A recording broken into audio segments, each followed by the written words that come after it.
రాష్ట్ర సాధన సమయంలో రాజకీయ పార్టీలు వ్యక్తులు వాళ్ళ ఆలోచన పరంగా అది ఆలె నరేంద్ర గారు కావచ్చు, విజయ్ శాంతి గారు కావచ్చు, కల్వకుంట్ల చంద్రశేఖరరావు గారు కావచ్చు, లేదా చాలామంది ఉద్యమకారులు ఆయా రాజకీయ పార్టీల యొక్క ఆలోచన వాళ్ళ విధి విధానాలకు అనుకూలంగా ఆనాడు తెలంగాణ తల్లి ప్రతిమను వారు సృష్టించుకొని ఆయా రాజకీయ పార్టీలు వాటితో ముందుకు కొనసాగినాయి.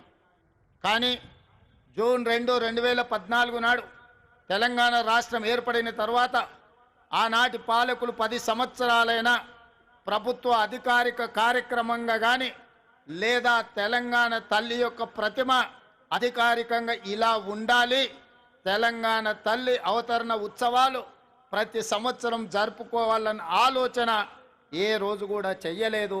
తెలంగాణ తల్లి 10 సంవత్సరాలు వివక్షకు లోనైంది.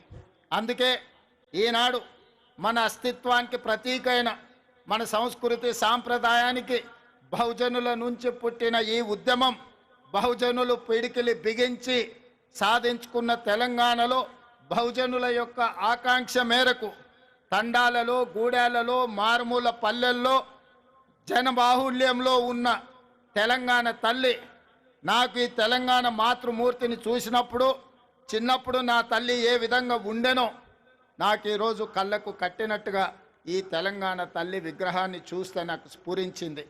అదేవిధంగా ఎవరిని అడిగినా నా మంత్రివర్గ సహచరులు కావచ్చు, శాసనసభ్యులు కావచ్చు, కవులు కళాకారులు కావచ్చు, ఎవరితో మాట్లాడినా వాళ్ళందరూ ఒకే మాట చెప్పిండ్రు, ముఖ్యమంత్రి గారు ఈరోజు ఈ కళాకారుడు తీర్చిదిద్దిన తెలంగాణ తల్లి మన గుండెల్లో ఉండే మన కన్న తల్లి ప్రతిరూపంగా ఈరోజు ఉన్నది, అద్భుతంగా ఉన్నది.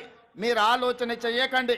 కొన్ని రాజకీయ పార్టీలు వాళ్ళ ఆలోచనకు అనుకూలంగానో లేకపోతే వాళ్ళ పార్టీ విధానాలకు అనుకూలంగానో మాట్లాడతారు.